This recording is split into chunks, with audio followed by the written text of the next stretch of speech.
Mary Spruill je glavna izvršna direktorica projekta NEED, to je ameriški National Energy Education Development Project. Njeno predavanje bo v angleškem jeziku in ne bo prevajano. Prav tako se bo prvi del razprave, ki bo sledil njenemu predavanju in se bo nanašal neposredno na tisto, kar bo Mary predstavila, odvil v angleškem jeziku. Tako da hvala vsem za razumevanje glede tega, tako udeležencem tukaj v živo, kot tudi vsem nadaljavo. Dovolite, da predavateljico pozdravim, predstavim in povabim k besedi kar v angleškem jeziku. Our next speaker, the central guest speaker in today's event, is Mary Spruill, Executive Director of NEED, which is the US National Energy Education Development Project. Through its activities, NEED is trying to best meet the needs of both teachers and students in the classroom and beyond the classroom. And in just the last decade, the NEED project has grown to encompass a curriculum portfolio of more than 100 teacher and student guides designed to engage and teach teachers and students about energy. Mary, we are very happy to have you with us today. I need to admit that your organization is kind of a role model for energy education here in Slovenia. And at the Enlight Society for Strengthening Energy Literacy, we often take inspiration from your activities, and we regularly and thoroughly follow what you do in different fields of energy education. The floor is yours for the next 40 minutes, around 40 minutes. And then I'm sure we'll have a lot of questions also from the audience. Welcome. Thank you so much, Moitza. I am sorry that I can't deliver this talk and discussion with you in Slovenian. I feel incredibly sorry for that. But I have to thank you and Enlight and everyone for inviting me to be with you today. And to the great team there at our U.S. Embassy and here at our U.S. State Department for the invitation. You are inspirations to all of us as well for all the wonderful work that you've been doing.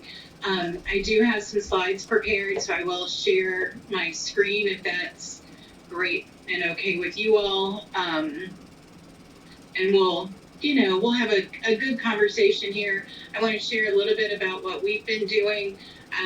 And what our plans are for the future, how all of the programming that NEED has done comes together, and for what you're doing with Energizing Minds today, but also with Enlight and some of the great announcements that you have today with your new education material. It's just phenomenal, and we love to see great energy education work happening around the world. It is something that's very important to our organization, and we started with the idea that energy education is such a fundamental unifying concept in science, but in society as well. When we consider what we need in the global community, we need shelter, we need food, and we need energy. And that is one of those fundamentals that we don't think people understand well enough.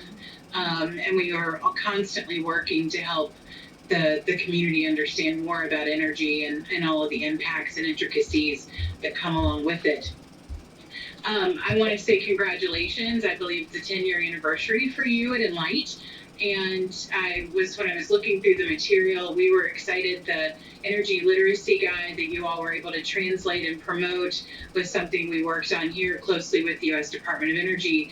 When we looked at what do people understand about energy, what do people need to know about energy, and putting those fundamental items together. So when we first met and you showed this on the screen, I thought, oh, this is amazing.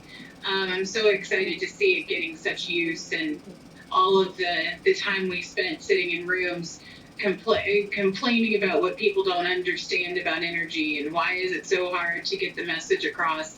I'm glad to see that particular project moving so nicely and getting used.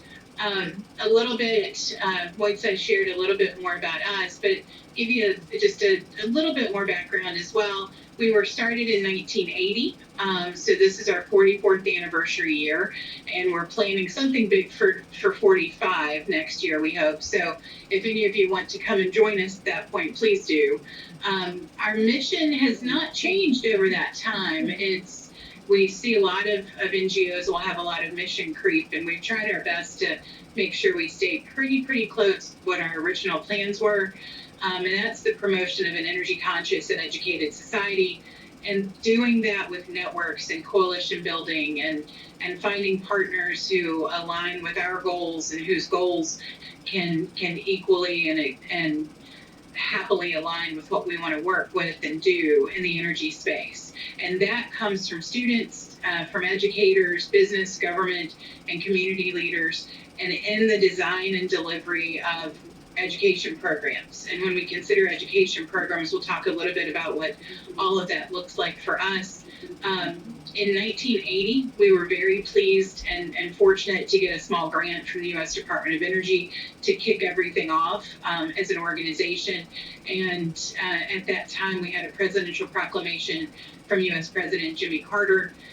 Subsequently, in future administrations, we also received those from the Reagan administration. As any of you involved in government know, some of those things take more effort, time, and resources than many people have. So we stopped asking for presidential proclamations each year, every 4 years. So we gladly look at the 2 and 3 that we received in the early years hanging on the wall to celebrate the launch of the organization. And as you all know, you often sort of start with a plan and then evolve it into other plans and where can we go with this? NEED originally started as a one-day effort, similar to, you may be familiar with our Arbor Day that is about trees and reforestation. But this was to be a one-day effort about energy where every year on one single day, students would convene in their communities around energy. What we found is that energy obviously is more than one day for a conversation, and we were fortunate to find that both formal and non-formal educators were interested in making this something that was far beyond a one-day effort and a one-day event. Our focus at that time was very much high school in the very beginning, so students that were ending their formal education prior to university. And that has evolved to become very kindergarten. We have some pre-K, which would be our youngest 3 and 4-year-old students, through careers. So looking at some of our curriculum and training programs are related to workforce development. How do you become a wind technician? How do you get involved in working in a nuclear power plant? All of those different pieces have evolved for us as career education pieces, often with young adults who are no longer in formal education settings. So I shared a few pictures throughout, so you have a chance to see a little bit of what we do on a regular basis. I like to think that our entire organization just has fun every day, and bringing that together with incredible opportunities for learning with teachers and students. Goals and primary areas of focus, we are working to prepare the future energy and STEM workforce. We often have been asked over the years, do you all do STEM education?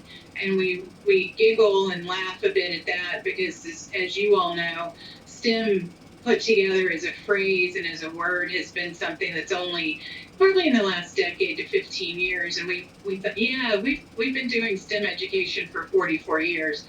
And are very proud of that. We also recognize that every student that's involved with our programming may not want to be an engineer, may not want to be a wind tech, may want to be an attorney, an accountant, may want to get into finance and all of the different areas that are involved. So we often think of, if you're in business in the United States, you're in the energy business. And there's some sort of energy focus in everything we do. You may be in an attorney, but you're able to work in the energy space. You may want to be an artist, and you're able to design and create in the energy space.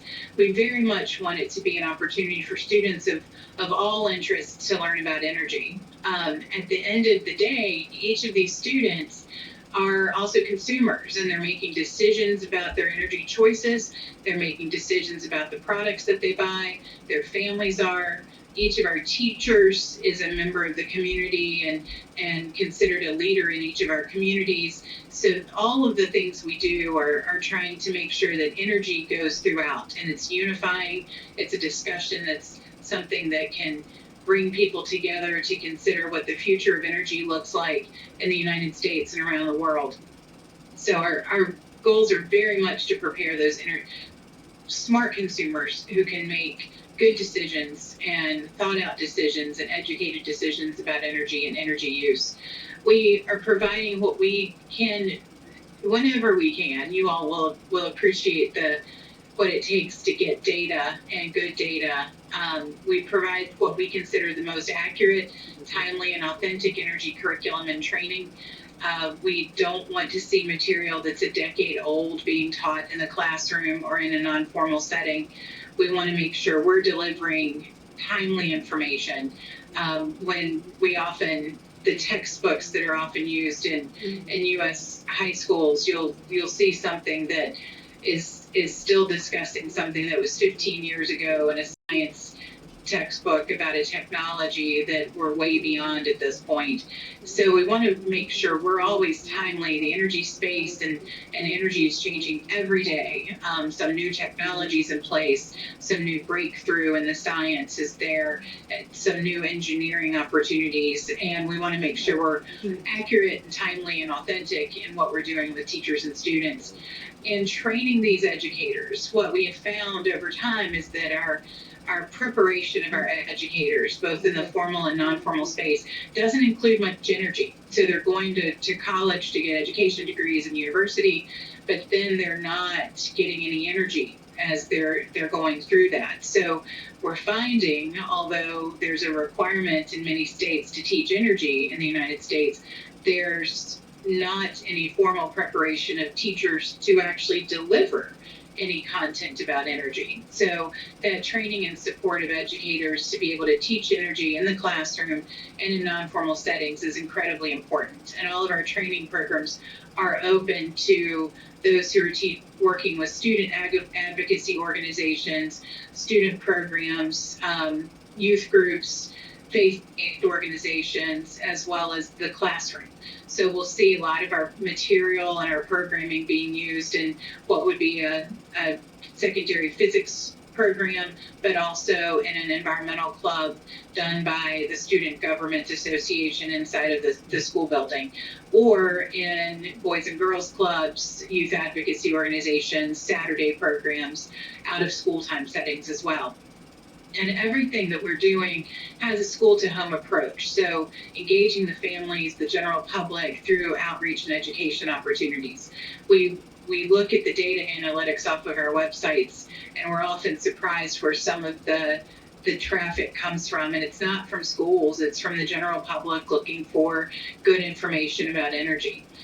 Major activities that we're working on, the educator professional development is a big focus. And when we even look at how we spend our budget, this is our largest segment of our budget.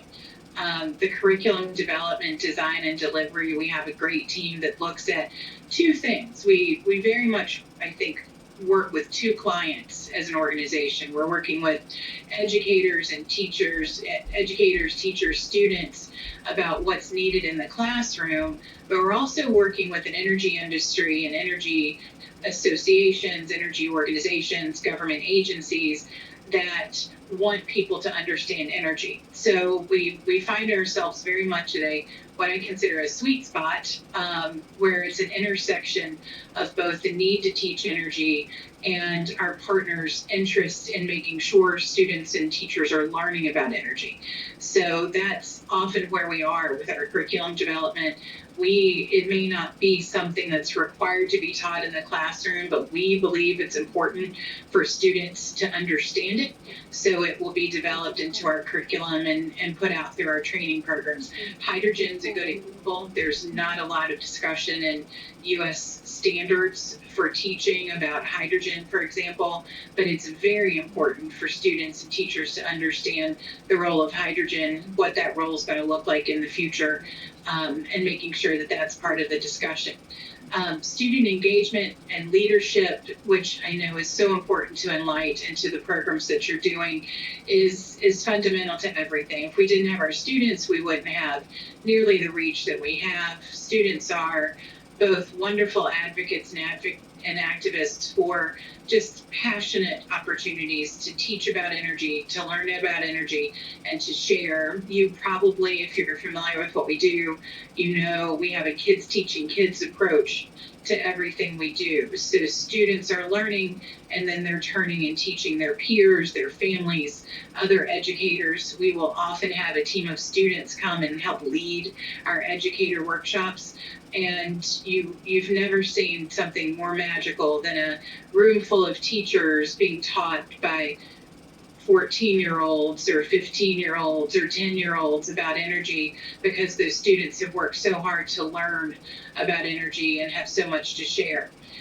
We also work in summer institutes and summer camps, if you will. The longest of those is a 4-week summer program for what would be 15 and 16-year-olds that work on a series of engineering challenges, mentorship, and workforce readiness programs throughout the year.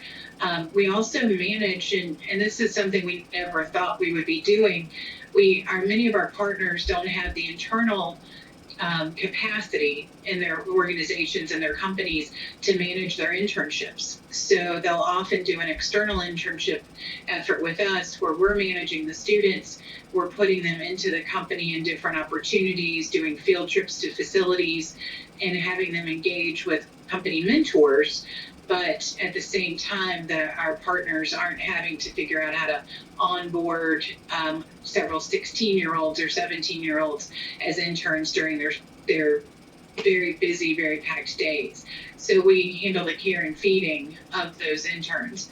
Mentorships as well. We have probably about 600 students each year that are in a formal mentorship program with one of our partners, where we put those together. Employees of the organizations work with a couple of students through a 5 to 6 month program that goes on beyond that, where they're connected to talk about what are the careers that they're interested in, what do you need to know before you try to go to university or get a job or learn a trade. All of those components are so important. The capstone to that for our students is certainly scholarship programs, where we're managing resources for several of our partners to turn and then give energy scholarships for students. When we look across everything we do, the curriculum and training piece is certainly the largest of all of those. And you'll see we do our best in these photos to make it fun, whether or not it's dressing up in appropriate protective gear, working with the utility. The photo on the right is our teachers had just created their very own solar ovens and had decided to cook nachos and have a little snack after lunch. The interesting thing is you have to be really careful about your educator workshops, and if you build your solar ovens, they do take a little while to melt all the cheese on the nachos, so you have to time all of these things appropriately during the middle of the day. But we do have so much fun with it and have an opportunity to reach so many teachers. When we pull together all of our teams, we have a very good teacher advisory board. Our board of directors is very engaged and active in what we do. The process for needs programming has always been very fundamental. So we start with the science of energy, and this is the forms of energy. So looking at the energy transformations, thermal energy, electrical energy, nuclear energy, gravitational energy, all of that, when we consider kinetic and potential, chemical energy, taking them to the very basics. It's very hard to have a conversation about electricity if they don't understand a little bit about electrical energy as a form. It's hard to understand oil and gas and biomass if we're not discussing chemical energy. It's very hard to understand solar and how it works unless there's a discussion of radiant to electrical energy. So all of that comes in our very basic science of energy. I would say if we had 500 teacher programs during the year, that particular unit or components of it is part of every one of those 500 training opportunities. It's very hard to make the connections if you don't start with some good fundamentals.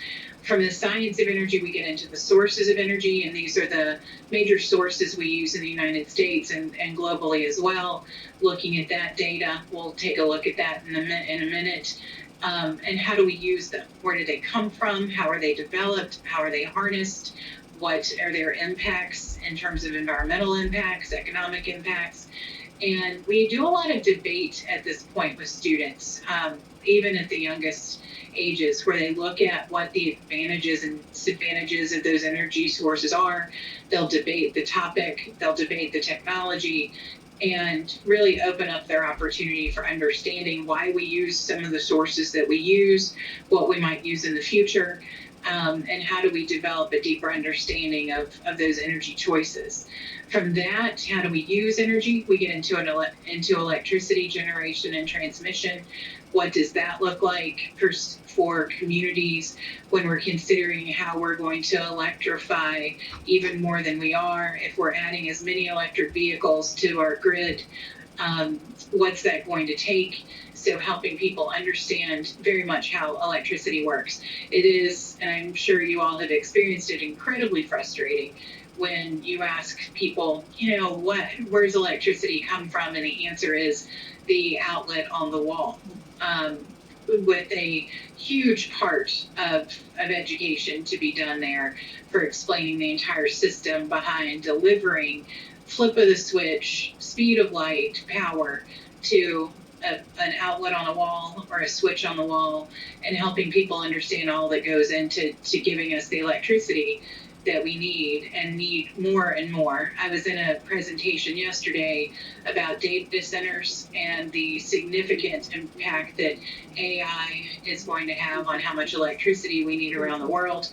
And looking at those numbers is daunting. And it's going to require a lot of upgrade and a lot of investment in our electricity generation and transmission systems.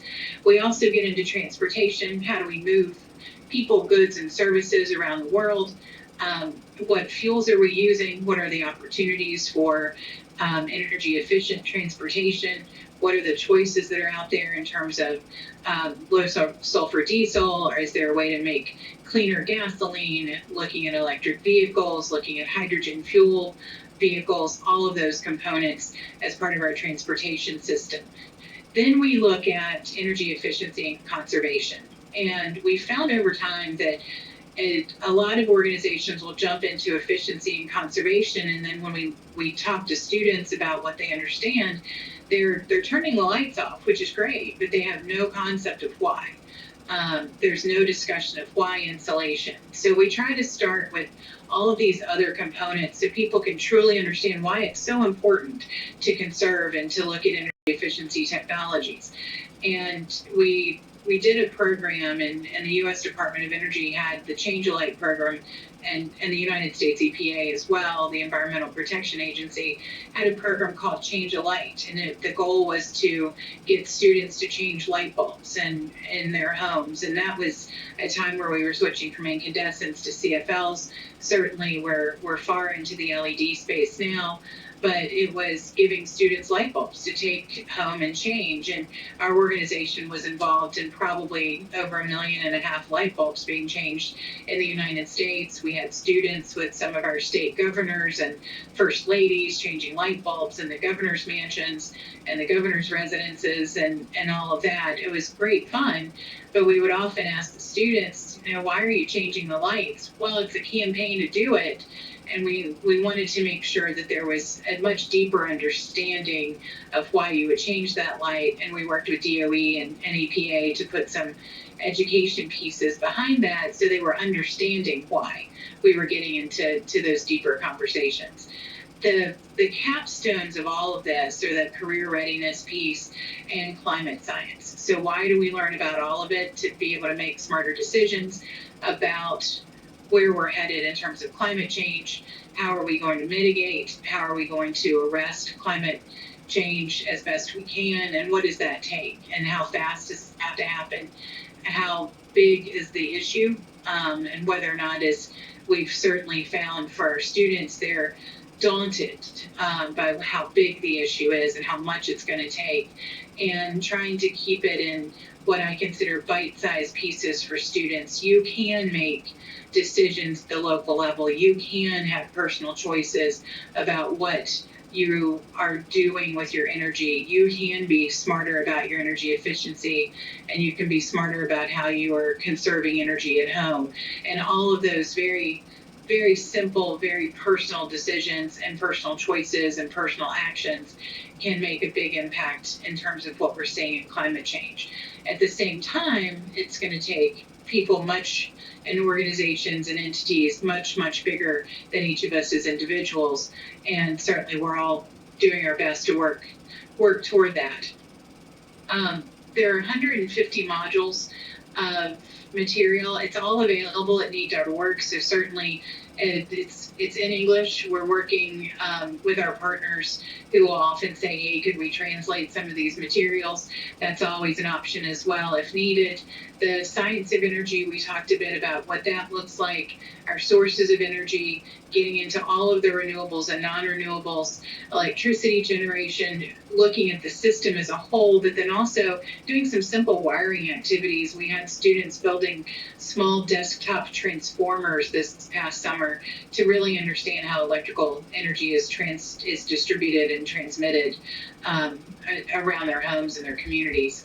Transportation in terms of fuel choice and energy efficiency, and the conservation and efficiency piece that's so important. But looking at that both from at school perspective, using our students and schools as a learning opportunity and a learning laboratory, and then into climate science. What is carbon dioxide? Where does it come from?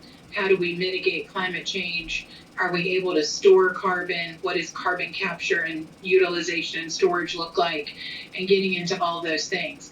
And when we look at all those 150 modules, no educator is ever going to be able to delve into all of those. When we look at what teachers are faced with teaching in the classroom, it's the amount of time energy gets is woeful. It's so small.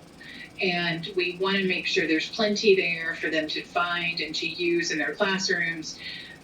So if you could teach years of courses on energy alone, but what we often will find is they get 6 weeks to cover all the energy, 6 weeks of 40-minute periods in the classroom to be able to teach. So that's why external activities like out-of-school time programs, clubs, student associations, they're so important to be able to continue the discussion and continue the learning.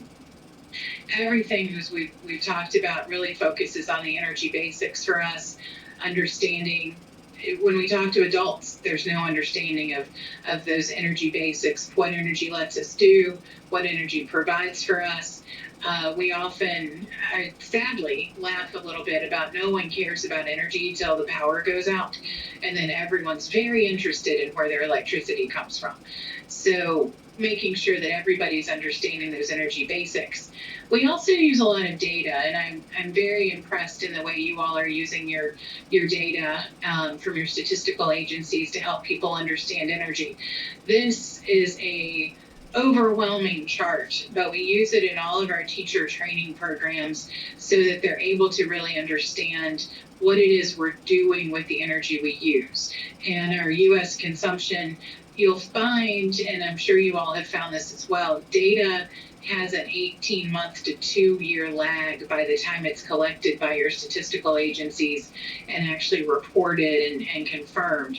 So a lot of what we're using in late 2023 and early 2024 was finally released data from 2021. Luckily, what we'll see is a lot of that data doesn't change exponentially over time. It's in very small increments. But when we were looking at our energy mix, this is something that teachers and students desperately need to understand, and it certainly can be simplified down from this chart, but where's the energy coming from and how are we using it? And as we put this to students, we'll often work with them over looking at it in historical perspectives over time. When did we start using so much more natural gas? And that was in the United States' efforts to get away from more higher carbon emitting coal. Looking at natural gas as a in-between source, certainly looking at organizations around the United States that were choosing to shut down their nuclear power stations, and then seeing, as the discussion for climate science and climate change continued, recognizing that nuclear is going to be fundamental in how so much of that can happen related to mitigating climate change. What we're able to get and do in terms of wind and solar has to be backed up with some baseload generation, and what better way to do that than non-carbon emitting nuclear power. And I know that's a conversation you all are having significantly in Slovenia, and looking at what your energy mix is going to look like in the future. What we found is that students will dig deeper and start to understand how we have the mix that we have in the United States. Hydropower is certainly a huge renewable energy source for us, but we're certainly dealing now with the issues of not having enough rain. You certainly can't use significant amounts of hydropower if you don't have enough water in your reservoirs. And to have students have that moment where they're, oh yeah, I get it. This is complex. This is complicated. And these are energy systems that are intertwined, and often decisions made about them that are not necessarily smart and not well educated. And it's important for students and teachers as the future of energy choices to truly understand what the energy mix looks like. The conversation from yesterday about U.S. data centers, they're looking at the desert Southwest for placing a lot of our new data centers. And when data centers consume enormous amounts of water to a student, that seems like a terrible idea. And what we're finding is students really looking at decisions that are being made that they're not necessarily involved in, but having the opportunity to say that doesn't, if there's no water there and you need water, it's probably not the best place to go. So those critical thinking opportunities and those critical choices. We also are doing our best, and it's something that U.S. adults don't understand for the most part. So students, we work very closely trying to make sure they're understanding the difference between energy and electricity. And we've done, I say we as not necessarily NEED as an organization, but certainly as an energy industry in the United States, have not done a great job of making that quick distinction for people. Our electric power companies consider themselves energy companies, which they certainly are, but there's a lot of campaigns about delivering energy when in fact they're delivering electricity. And people can get wildly tied up in the numbers and the data if they're not understanding the difference between energy and electricity. We'll often have someone say, well, petroleum's the number one source for electricity, when it's not. It just happens to be the largest source of energy we use for all the activities we use energy for. So we'll do a lot of data and a lot of charts for our students to make sure that they're delving into this data and understanding the mix. When our students align the chart on the left with U.S. energy consumption, when they look at how we use each of those energy sources, they do the math and they come back with how much of that is chemical energy, how much of that is non-renewable energy, and they're looking at what is 80 to 85% non-renewable and chemical. And that is a leap off point for discussion for our students, and brings them to truly understand what the energy mix looks like. When we get deeper into our energy and climate science, we want students to really understand what that looks like. We are fortunate that the United States National Oceanic and Atmospheric Administration collects data on it. We also will use U.S. environmental protection data. We'll look at IPCC data, and bring all of that together for students to understand both greenhouse emissions by sector, but also CO2 levels. Why is that happening? What do you think? Allowing students to really look at data, look at information. We want our students to approach everything from a knowledge perspective. Look at the data, look at the science, and look at how we make some better decisions, some more informed decisions, and what will that look like for the United States and the world moving forward? The mitigating climate change piece has been very important to our students, and I know it's a fundamental component of everything you're doing with your education programs. The reduction of fossil fuel consumption, certainly looking at if we're going to have non-carbon electricity, that's going to be for baseload generation, certainly nuclear, incorporating energy management into daily living. We consider energy efficiency, that negawatt, N-E-G-A-W-A-T-T. Many of you have probably worked with that, but it's the energy we don't have to produce, the electricity we don't have to generate, is one of the biggest ways to be more efficient and reduce energy costs and energy requirements. And if we can be more energy efficient and incorporate energy management into our building structures, into how we build buildings, the entire built environment, building automation systems, how do we make choices in our personal homes and personal decisions, all of those components come into that very important piece of energy management. Increasing fuel efficiency is certainly something that has driven a lot of U.S. change, the rise in electric vehicles, which certainly took us into the conversation of maybe the grid can't handle all of this. What do we need to do with our electrical grid?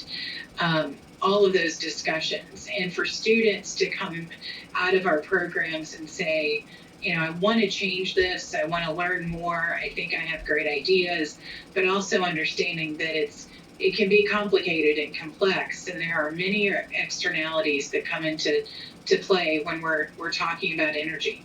The buy local piece, looking at how we use our local resources and sustainable resources, and then when we consider what large entities are able to do, looking at carbon neutrality and net zero, how do we get there, and what are our choices moving forward? All of this comes with engaging students, and as we put all of our curriculum together, we fully recognize that at the end of the day, there are these big topics to be discussed, there are big topics to be learned, lots and lots of content to understand, but we have to reach teachers and reach students and reach communities where they are. And if you get 15 minutes of energy programs, you want to fill it with 15 minutes of great content to help people understand the energy space better. If we get 2 weeks with a student, we're going to pile everything on we possibly can. But we want to have small pieces, so those small bites that can be delivered quickly and easily for our teachers and students, so that they're getting all the content we can possibly give them under the confines of the classroom time or out of school program time, anything like that. So when we look at our partners and how we do all of this, our partners are very, very important to what we do. Certainly as an NGO, without the support, financial and otherwise, it's very hard to have a reach or a footprint. In 2023, NEED worked with over 5,000 teachers, and we had worked with our best estimate, because it's very hard to nail down the data for every student reached, was 1,050,000 students. So that's important to us to continue to expand, and our partners allow us to do that.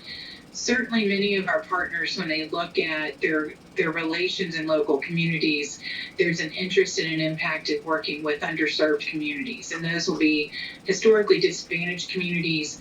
Those will be our Title I schools in the United States that are considered poverty line and poverty level schools, and the students that they serve. And we get the wonderful opportunity to see many of our partners wanting to make investments in those communities, and that's where we're able to put significant amounts of activity and resources too.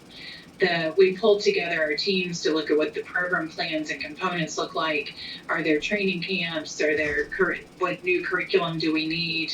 We design the collateral in our outreach plans. We do a lot of social media, and we're excited to start following you all, and saw your LinkedIn post yesterday as well. Engaging local teachers, administrators, all of the different infrastructure pieces and how we manage our schools, school boards where appropriate, and parent organizations are incredibly important, especially at the younger levels for education. the engaging with our partner affiliates and organizations, cultural institutions. We have a lot of great relationships with museums and organizations that are doing cultural work. It might be an art museum, but we can still bring teachers together for an energy experience at that art museum.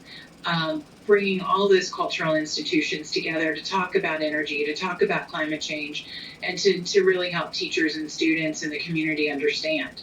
We've done some recent work with public art projects where public art pieces are done with an energy efficiency and energy conservation goal. So looking at those, us providing the content, artists providing great art opportunities, and pulling all of that together. And then how do we design the social media to draw together and bring potential program participants together?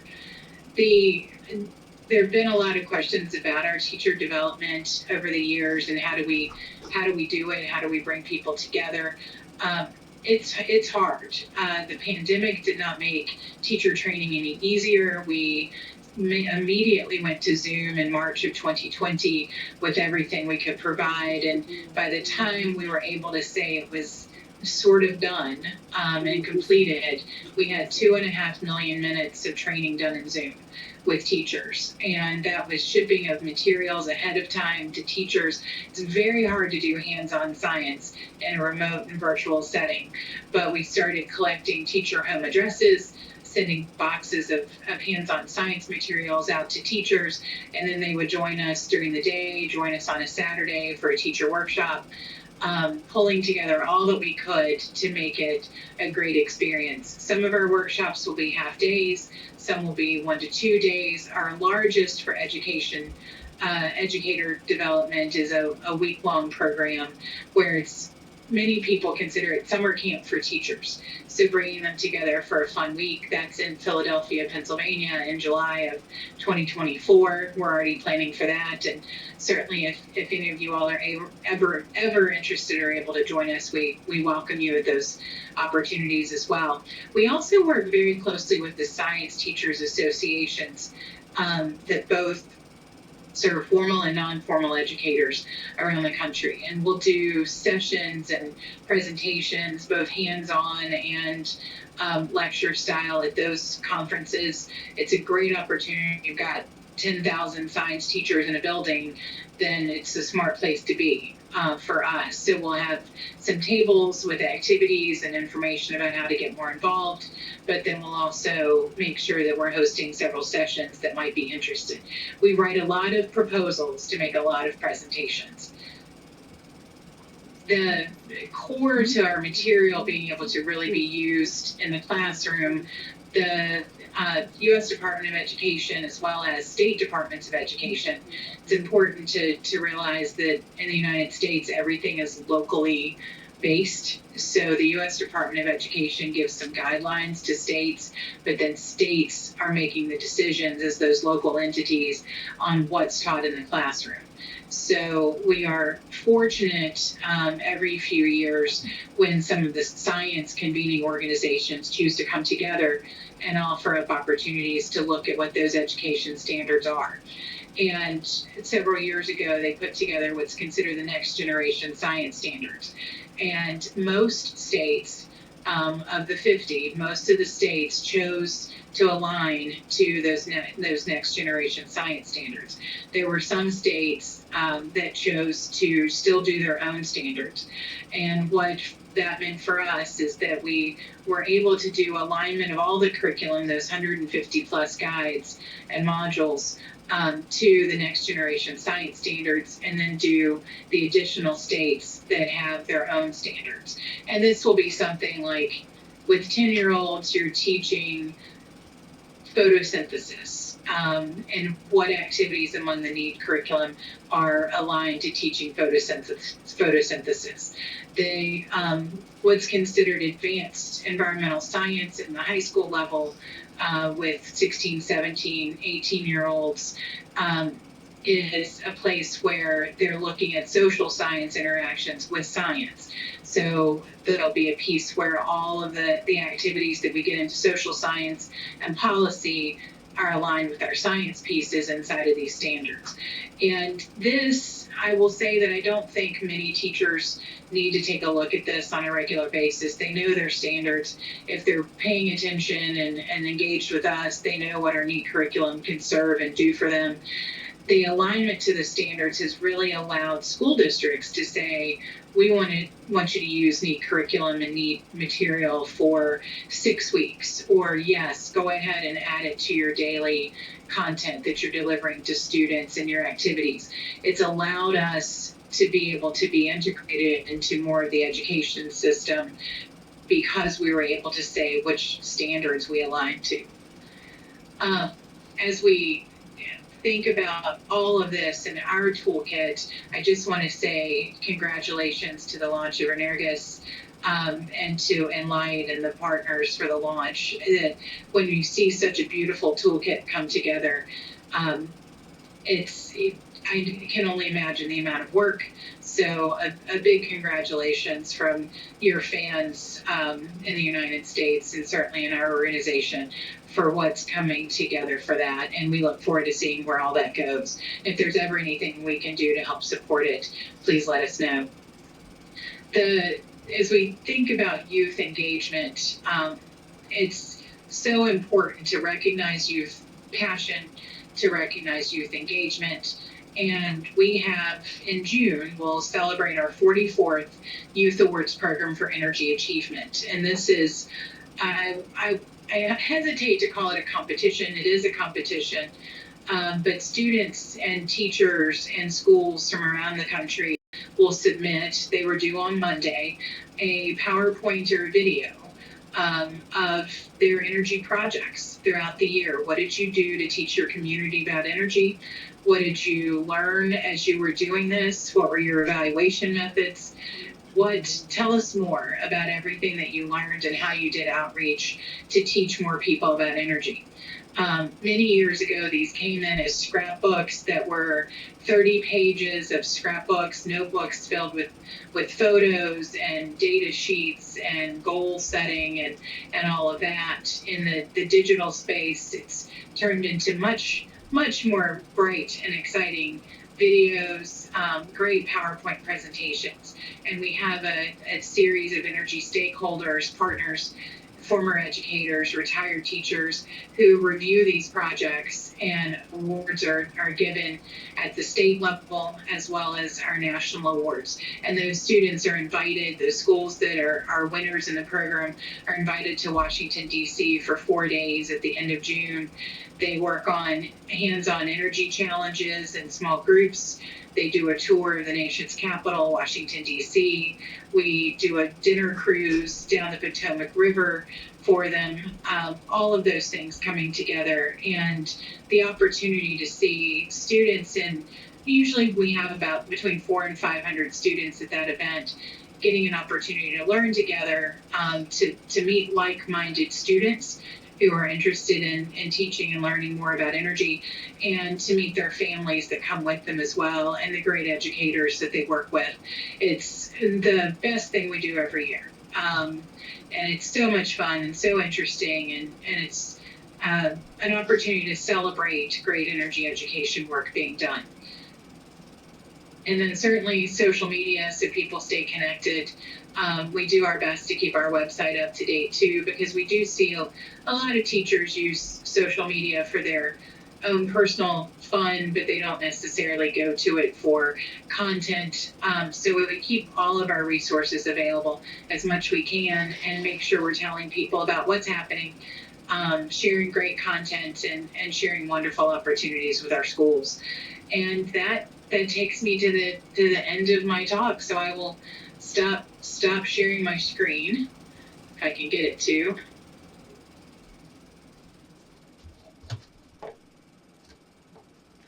Thank you so much. Thank you so much, Mary, for this really inspiring presentation. Thank you so much. It's a great motivation for future Enlight upgrades, a lot of ideas, a lot of opportunities to collaborate. I think we would need like an additional meeting to go through everything that I wrote down and the ideas that popped into my mind. Absolutely do that. it's exciting for us, and I just am so excited by all the work you're doing, and I see things like some of our students connecting with some of your students in the future, and all sorts of things. So this is a beginning. All sorts of things indeed. It's just the kickoff, right? What we've done today.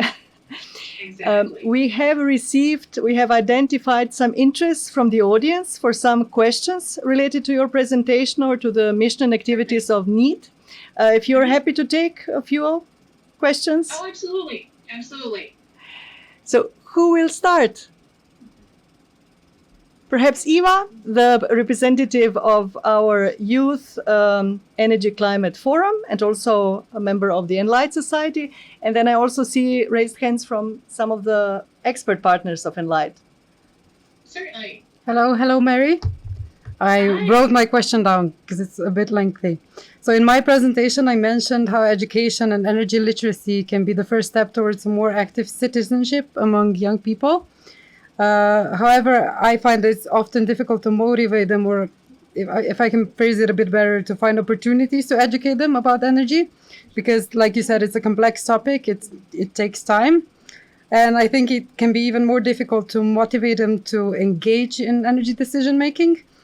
So do you or your organization have any experience with motivating and empowering young people to step up that you'd recommend that we apply in Slovenia's case, especially with big political decisions coming up this year, where it's crucial that that young people are both well-informed and active? It's so hard, and I think it's much harder than it's ever been for us. I'm trying to think the best way to put it. There's so much noise. There's an incredible amount of noise in everything that our young people are confronted with. I think the 24/7 news cycle has done some of that. The being able to get information delivered to you at a moment's notice on a cell phone that most of our young people are staring at almost all day. There's so much out there, and it's not necessarily accurate. And one of the things that we've tried is to make sure our students are understanding how to really filter for good information and what are accepted and appreciated places that you can get good information. And I think organizations like Enlight are pulling together, and your youth forum, pulling together places and organizations that can really provide accurate information. The other piece is that students are incredibly passionate. You just have to channel it. Mm-hmm. And if you can get their interest, and that interest is often, we see one thing that I personally struggle with is I hate to see students motivated with a gloom and doom message. So I want to see them motivated with what's possible, what's the potential, look at these opportunities. There is a lot of gloom and doom possible in the energy space when we look at climate change and what can happen. I very much don't like to approach everything with a gloom perspective. I very much want, this is a challenge. We have some problems. Let's get the smart kids in the room and get them engaged to help figure out how we change things. We've seen it with recycling in the United States. We saw it with seatbelts. We saw it with smoking, that student engagement changes attitudes and changes decisions and changes behaviors. And it's very often just showing them the simple things. And we use data for a lot of that. Our students that are working in energy efficiency, they're doing audits of their school buildings or their homes, and they're looking at how they're making an impact with very simple changes to behavior. And that gets them excited and engaged. And it's also, I think, students, as an organization, we laugh a little bit about it because we have students that might not be the first students chosen in a classroom. They might be a little introverted. They might be the nerdy kids who don't feel comfortable necessarily raising their hands all the time and being the center of attention. So we get a lot of our passion from students that aren't often heard. and they find our organization and our student programs as a place where people will listen to them. Mm-hmm. So you get some beautiful lessons learned, you get some great energy and passion from those students because they're not the first people raising their hands. They're the person sitting in the back of the room with a lot to think about and a lot to say, but who might not have had all the opportunities the others have, or just be naturally focused to be the first one to the microphone every time. But it's a lot. You just have to go all sorts of different directions and hope something sticks, and then you get those students and keep them. We work very hard with our alums. You've graduated from school, you're in university or trade school, but we want you back. So just because you're not 14 anymore, you're staying in our organization. Our own staff has 4 students who came through our summer camp programs when they were elementary school students at 10 and 11. And they went to university and we hired them back. And the best part is to keep those students engaged on into their careers and make them advocates for what you're doing. Thank you. Thank you so much for these ideas and comments, Mary. And I totally agree. This safe environment that we need to provide to the students is of crucial importance. It's also our experience here in Slovenia. We will take 1 or 2 more questions, if you agree. Sure. Yeah. Then I would kindly invite Mateja, Professor Mateja Plojvirtič from the University of Maribor. She has a question for you also. Hello. Hello. Hello, Mary. Thank you for this very inspiring speech. I'm really impressed by the things you are doing to your teachers. I'm also teacher educator at our faculty, and I'm preparing future teachers for science, basically for teaching engineering in lower secondary schools. So, as I know, there is a global lack of teachers, especially in science and STEM fields. And my question for you is, where do you find the candidates for such trainings? These are additional trainings for your teachers. Where do we find the content or the resources? Or, No. I'm sorry. Where do you find the candidates? Yes. Are there any? How many of teachers do you have in your group, for example? The teachers who went through training in 2023 with us, we had about 5,000 teachers who came. And they'll often self-select to come to training because they got the announcement and they know they need more energy content and they'll come. We try to work with pre-service, which will be teacher education in programs like yours, to get them more energy content so that they feel comfortable getting into the education space and teaching about energy. We work a lot with those science associations, so the professional associations, the teacher organizations, to find those candidates. We were also really fortunate a few years ago to work with I think it's just Shell Oil Company globally with Shell, and they put some dollars into trying to increase the diversity of STEM teachers in the classroom. And what we were finding is that teachers don't feel well supported in their schools, so they leave. So they have a science degree, which would be wonderful to teach in the classroom, but they go find better opportunities in the industry because it's hard to be a teacher. Yeah. So a lot of our teachers who stay with us will be staying because we're supportive, they feel supported, they feel like they're like-minded individuals. But we personally do our best to put good students into education roles so that they want to become teachers.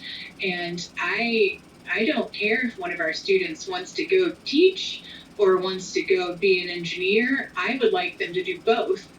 And really try to create some great STEM educators as well.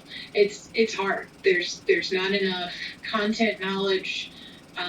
We have our board certification, national board certification in the United States that certainly encourages teachers to do more in STEM. But it's going to be a continual global issue. I I'm always hopeful that a lot of people get tired of their industry jobs and come and learn how to teach. I think that's something that we're starting to see more of, where we have a lot of returning military who are retiring from the military who can be great in the classroom if they have the content knowledge. So lots of different ways of looking at how you get teachers in the classroom. But the hardest part is that it's really hard to be a teacher these days. Yeah. And getting teachers to stay in the profession. Okay. But So I applaud what you're doing. If we can ever help out with anything, yeah, please let thank me you. know. Thank you very much. So have a nice day. Thank you so much. And I'm back, Mary. We have one more question, if you agree, from our colleague, professor at the Faculty of Electrical Engineering here in the University of Ljubljana, Urban Rudesh. Perfect. Hello, hi. I basically want to go back to the first slide which you had, because if I saw correctly that your project began in 1980, this is actually the year when I was born. So I consider this energy literacy in Slovenia being driven by climate change and environmental aspects and problems which we face. But Yes. what was going on in 1980 that you decided to start and launch such program? Because these environmental concerns were not that global at the time, as far as I know. Interestingly enough, it started because of the oil embargoes. So the late 70s saw significant oil embargoes in the United States. It was you could get gasoline on even days or odd days based on your license plate.